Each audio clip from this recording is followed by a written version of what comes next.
Compiler करू शकतो. जर मला प्रिझर्व करून बघायचं असेल की कसं हे कन्व्हर्जन होतं, प्री प्रोसेसिंग, कंपायलेशन, असेंब्ली आणि लिंकिंग, तर त्याच्यासाठी मला जे काही कंपाईल होतंय म्हणजे माझा प्रोग्राम कंपाईल होतोय आणि एक्झिक्युटेबल जनरेट होतीये, त्याचे स्टेजेस जर बघायचे असतील तर ते मी पाहू शकतो युझिंग दी कमांड जीसीसी. मी थोडक्यात तुम्हाला दाखवतो हाऊ दिस हॅपन्स. त्याच्यासाठी मला एक 2 मिनिटं लागतील सेटअप करायला. Okay, so this is the machine in our college laboratory. This is again a Linux based machine. So I have taken a remote access to that machine. मला इथे दिसतंय हा युजर आहे, हे मशीनचं नाव आहे. Okay,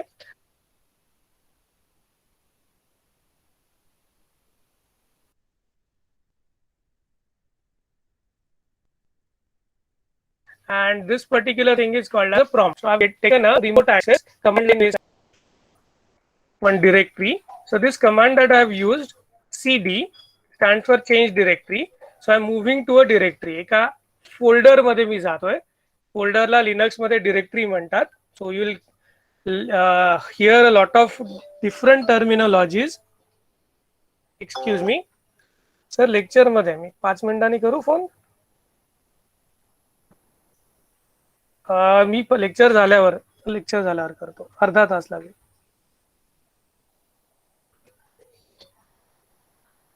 Okay, so we are here in this this directory. We command वापरली cd. Okay, source code directory मध्ये मी गेलो. In this there are a lot of files over here. You will find that there are a lot of different extension files are there.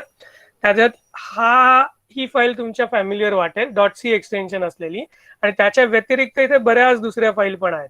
Okay, I'll just remove certain files which are not necessary. I'll keep only the files which are necessary. Okay, so these are the files which are necessary. This is a directory. पहिली जी आहे ती directory आहे, त्याच्याकडे लक्ष देऊ नका. Besides that, what all files you see हे compilation process मध्ये तयार झालेले बाय प्रोडक्ट्स आहेत. Okay, so now I'm going to tell you how I compile a C program using command called as GCC. Okay, GCC हा एक compiler आहे. मी already तुम्हाला सांगितलं, मला एखादा सी प्रोग्राम कंपाईल करायचा असेल जीसीसीनी, तर मी तो अशा पद्धतीने करतो, GCC space program dot extension. Then मला ज्या आउटपुट फाईल मध्ये आउटपुट फॉर्मॅट एक्झिक्युटेबल त्याची जी जनरेट होईल ती ज्या फाईल मध्ये सेव्ह करायची असेल, I write -o and I mention what is the name of that file. So I mention prog_2. मी त्याला 2 नाव देतोय कारण 1 ऑलरेडी आहे. ग्रीन कलर मध्ये दिसते ती एक्झिक्युटेबल फाईल आहे, ती जनरेट करून मी तुम्हाला दाखवतोय from the source code. So माझा सोर्स कोड आहे या फाईल मध्ये आणि ही माझी एक्झिक्युटेबल फाईल आहे. I just enter it. मला आउटपुट काही नाही आलं आणि माझा प्रॉम्प्ट परत आला, याचा अर्थ ती फाईल क्रिएट झाली. See, this is the executable file that I have created. Now what is there in this file? Program 1.c मध्ये काय आहे हे मला बघायचं आहे, तर त्याच्यासाठी कमांड आहे cat program1.c. Okay, you will find that is a very simple C program. काय आहे, #include stdio.h, #define value 10, int main, brace open, int x is equal to 10, printf x is equal to %d/n x plus value. So what I'm doing is I have defined a variable value which is a hash define. So do you know what is hash define? It defines a keyword to have a value. So value या keyword ची किंमत आहे 10, value ची value आहे 10. Okay, तो value दोन वेळा झाला म्हणून मी keyword म्हटलं.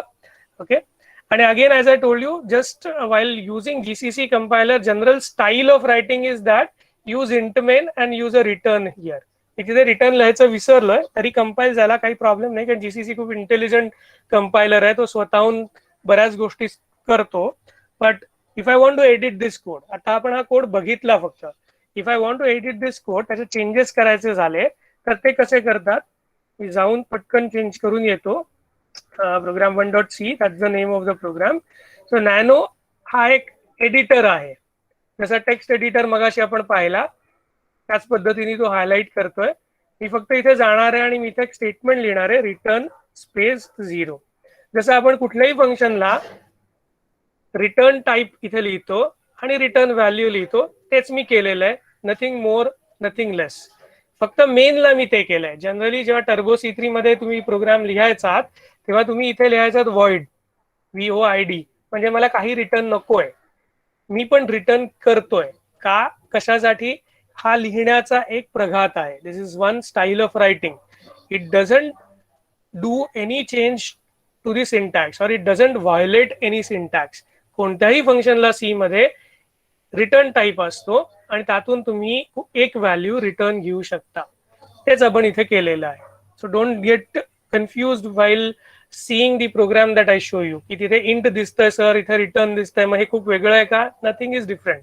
It is a C program, but the way it is written is a bit different. And you will again do not find few things that I have written that you see in the codes that I provide. तुम्हाला clear screen हे function दिसणार नाही आणि तुम्हाला console.io.h मी वापरताना दिसणार नाही. त्याचं कारण हे आहे की जनरली लिनक्स लायब्ररीमध्ये console.io.h ही हेडर फाईल अवेलेबल नसते. That's the only reason. Okay, so मी प्रोग्राम सेव्ह केला, कसा सेव्ह करायचा वगैरे आपण नंतर बघू. पण या पद्धतीने केलंय काय, आपण फाईलला एडिट केलंय program1.c ला. सॉरी एक्सटेन्शन सी आहे. कीबोर्ड थोडा खराब आहे. See, I have added this return 0. That is what I have done the change with. Now, since I have done a change, sorry, clearly screen clear होतो clear command नी. So that is what I was trying to do earlier. ठीक आहे, आता आपण ह्या intermediate ज्या files आहेत ना त्या सगळ्या उडवूया, डिलीट करूया. So I am doing rm for prog1 program1.i. ही एक एक्स्ट्रा फाईल आहे, ही दुसरी एक्स्ट्रा फाईल आहे .s आणि ही फाईल आहे program1. या इंटरमिजिएट फाईल्स ना आपण डिलीट करूया, कारण मला दाखवायचं आहे की या इंटरमिजिएट फाईल्स जनरेट कशा करता येतात.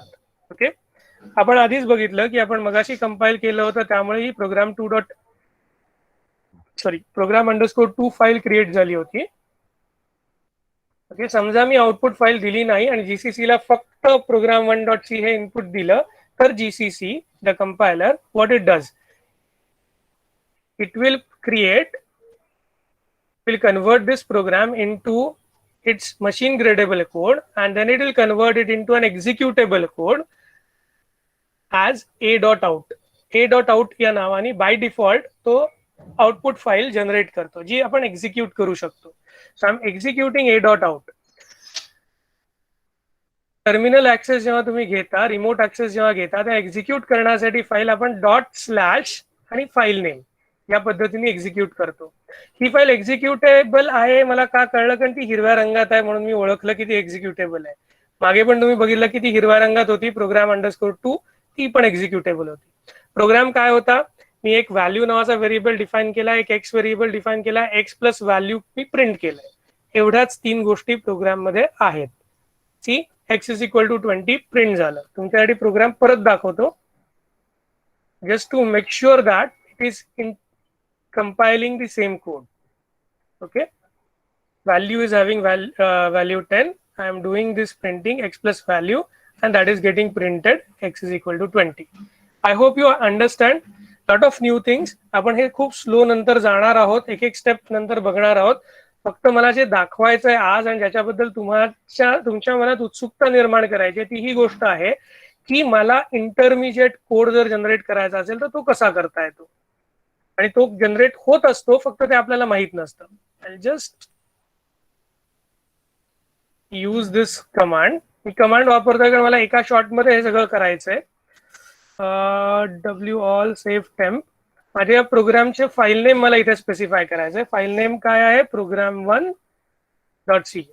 ठीक आहे, आणि माझी मी आउटपुट फाईलला काहीही नाव देऊ शकतो. There is no restriction like that. So I will use it as program_1. ठीक है, so that's my output file name. Executing this, okay, it is giving me certain errors. Why? Sorry, I guess some difference in syntax.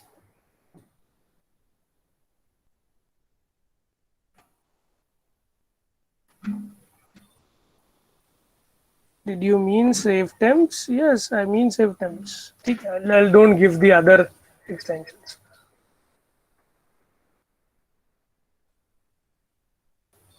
Is there any typo I'm doing? Okay, the reason why this is happening is I copy pasted things. त्याच्यामुळे तो जो dash होता तो तुम्हाला इथे दिसेल हा dash मोठा आहे. तुम्ही HTML मधनं कॉपी केल्यामुळे तो प्रॉब्लेम येत होता. No issues. It executed. Wall पण एक्झिक्यूट झालं असतं. आता तुम्हाला दिसेल मगाशी आपण डिलीट केल्या होत्या सगळ्या फाईल. या इंटरमिजिएट फाईल, ही माझी S फाईल, ही माझी O फाईल, या सगळ्या जनरेट झाल्या. माझा सोर्स कोड मी आता तुम्हाला फक्त दाखवतो की या प्रत्येक फाईलमध्ये त्याच्या साईज मध्ये कसा डिफरन्स आहे. ही एक कमांड आहे WC जे काउंट करतं नंबर ऑफ लाईन्स किती आहेत माझ्या पर्टिक्युलर फाईलमध्ये. मी त्याला इनपुट देतोय. पहिले ही माझी सोर्स कोडची फाईल, I म्हणजे इंटरमिजिएट फाईल असते, प्री प्रोसेस केलेली फाईल असते, S ही लिंक न केलेली आउटपुट फाईल असते, आणि ही आउटपुट फाईल असते. ही एक्झिक्युटेबल फाईल असते. .o ही जी फाईल आहे ही एक्झिक्युटेबल फाईल आहे. ओके, तुम्ही बघाल माझा सोर्स कोड होता 8 लाईनचा, माझा इंटरमिजिएट कोड होता 734 लाईनचा, माझा असेंब्ली कोड होता .s हा असेंब्ली कोड असतो जो मशीन ग्रेडेबल असतो, मशीन अंडरस्टँड करू शकते असेंब्ली लँग्वेज, 50 लाईनचा, आणि माझा एक्झिक्युटेबल कोड आहे 5 लाईनचा. See how the program is turning from a syntactical collection of the program code in high level programming language to an executable code. आपण एकदा एक्झिक्यूट करून बघू कन्फर्म की बाबा एक्झिक्यूट बरोबर पद्धतीने होतोय का नाही. Okay, I need to let me first convert it. It is not an executable code. O हा आउटपुट कोड आहे, त्याला तो एक्झिक्युटेबल कोड नाही आहे. एक्झिक्युटेबल बनवायला लागेल मला. नंतर सांगेन कधीतरी की what I am doing right now.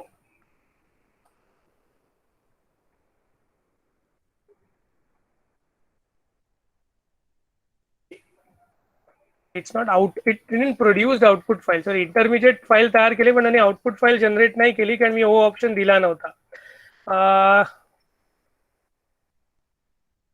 I'll just give it a name. Now it will have the output file. Output file नव्हती, ही प्रोग्राम 1 फाईल मगाशी जनरेट झाली नव्हती कारण मी आउटपुट फाईल काय असेल हे दिलेलं नव्हतं. एक्झिक्यूट केलं तर तुम्हाला कोडचं आउटपुट दिसतंय. एक एक करून आपण प्रत्येक फाईल मध्ये काय आहे ते बघू. हा आपला सी प्रोग्राम, ही आपली इंटरमिजिएट फाईल. इंटरमिजिएट फाईल खूप मोठी आहे, तुम्ही बघू शकता त्याच्यात बऱ्याच गोष्टी आहेत, आणि या ज्या सगळ्या गोष्टी आहेत त्या का आल्या त्याच्याबद्दल पण आपण थोडं डिस्कशन करू. पण ही खूप मोठी फाईल आहे त्यामुळे आपण खूप खाली आलो. मी बघितलं असेल पण त्याच्यात लाईन्स किती होत्या मगाशी आपण बघितलं 784 लाईन होत्या. ओके, त्याच्यानंतर S फाईल होती, ती थोडी छोटी होती, त्यात 50 लाईन्सच होता. याच लाईन्स आहेत. याच्यातलं तुम्हाला कळण्यासारखं खूप कमी आहे आता या लेवलला, पण याच्यात एकच दिसतंय, मेन दिसतंय. मेन हे एक फंक्शन आहे म्हणून लिहिलेलं दिसतंय.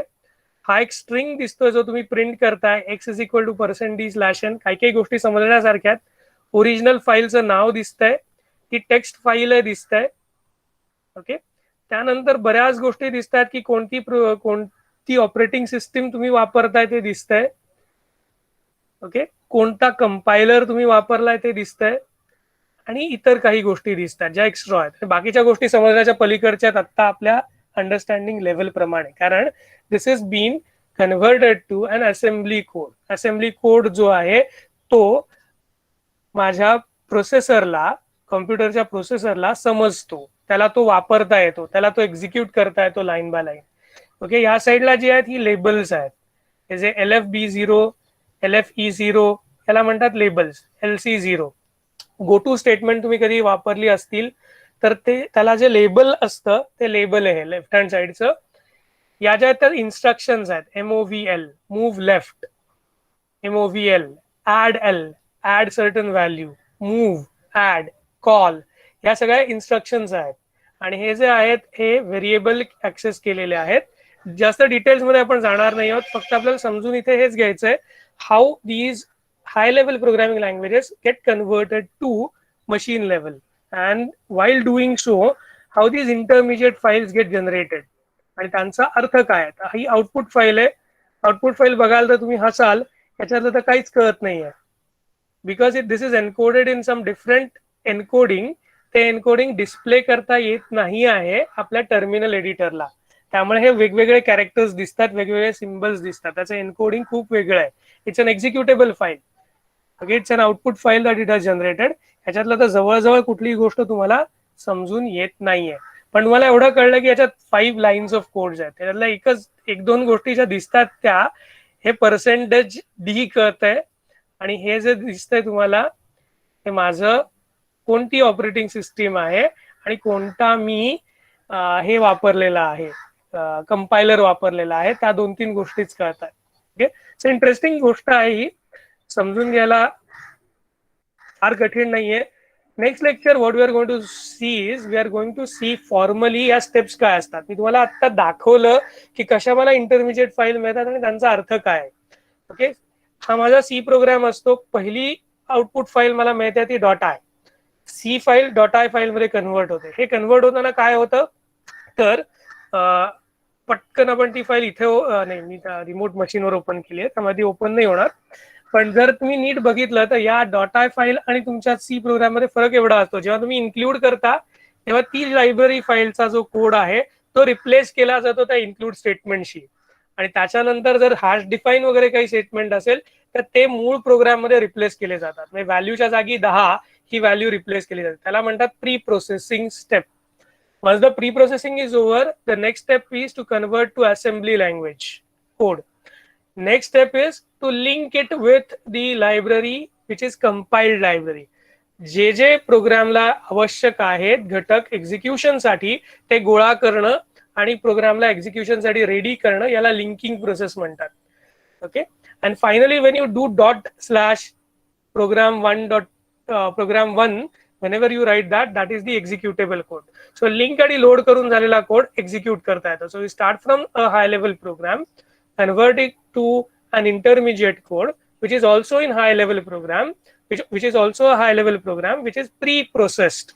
This is done before the compilation process. हे करत असतानाच आपण सिंटॅक्टिकल चेक करतो, म्हणजेच सिंटॅक्स करेक्ट आहे की नाही हे चेक केलं जातं. जर काही एरर्स असतील तर इथेच या फेज मध्ये आपल्याला कळतात. Then the compilation takes place. हा intermediate code completely पुन्हा compilerला input दिला जातो, and now in the second cycle compiler converts it to the assembly code and you'll generate this assembly code. Once this assembly code is available to you, the linker and loader will take effect to generate the output code or .o code, okay, which then can be loaded into your memory and an executable form is generated. जो program 1 आहे, that is this final thing. Okay, so first pre-process, convert to assembly, that is the compilation actual translation process. Then from assembly code, convert it to a linked and loaded form, get the executable. This is what happens when you do first Alt F9 and then do Control F9. Alt F9 केल्यावर errors येतात, error correct करून तुम्ही त्याला convert करता दुसऱ्या form मध्ये. So this is generally what you have done already in practice. Okay, maybe in tomorrow's lecture we will see it in slide like fashion.